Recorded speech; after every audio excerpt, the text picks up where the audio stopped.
In a story published by USA Today, Tiffany Marones opened the door to her son's bedroom and stopped cold.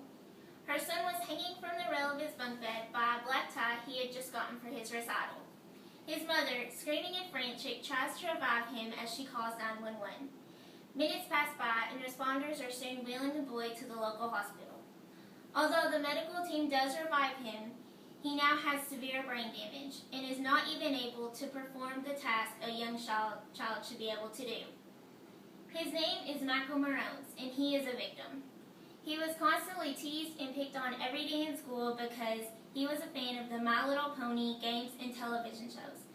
The children called him words like girly and gay and worried him of his reputation at school. Because of bullying, Michael tried to take his life. And because of bullying, another child would never get the chance to grow up and reach their own dreams. As individuals are getting more and more tech savvy today, how many of us have either seen or been part of bullying on social networking sites? Today I'm going to talk to you about bullying. According to stopbullying.gov, bullying is defined as unwanted or aggressive behavior among school-aged children. I'm going to inform you all of the types of bullying that occur, the common myths of bullying, and ways to prevent these actions from affecting you or your family.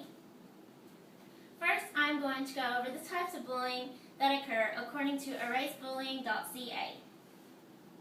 There are more types than people are actually aware of. The first form is physical abuse. This includes hitting, kicking, tripping, pushing, and punching. And actually 20% of people admit to being physically abused. The second form of bullying is verbal abuse. And verbal abuse consists of name-calling, teasing, insults, and intimidation. The third form of bullying is emotional abuse. Emotional abuse includes humiliation, lying, spreading rumors about the victim, and it can cause exclusion and isolation. And the last form of bullying is cyberbullying. Cyberbullying includes taunting or humiliating through social media sites, and this occurs a lot more now that we are more tech savvy. And according to the Stop Bullying Now Foundation, actually 1 out of 5 people have been bullied, and only 1 out of 3 people actually report it. So actually, a couple of us in this room right now have been affected by bullying throughout our lifetime. Now that we know the different types of bullying, we will now go over the common myths that accompany it. According to the article, Myths and Facts About Bullying in Schools, there are a lot of myths that surround bullying. Many people tend to think that bullies suffer from low self-esteem. However, evidence shows that bullies are actually less anxious, less lonely, and less depressed than the victims are. People also tend to think that bullies are social outcasts. However, this is not true because bullies are highly likely to have friends. They actually are known to surround themselves with other bullies or other aggressive people in order to attack the victim even more. And people also think that bullying builds character and is a completely normal part of growing up.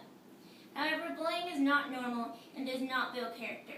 And in fact, studies have shown that bullying increases the vulnerability of children and draws them into even more reclusiveness. And now that we know the myths of bullying, I will now give you some tips on how to prevent it from happening to you. And according to the National Education Association, there are many ways to spot bullying. First off, you need to pay attention to the warning signs.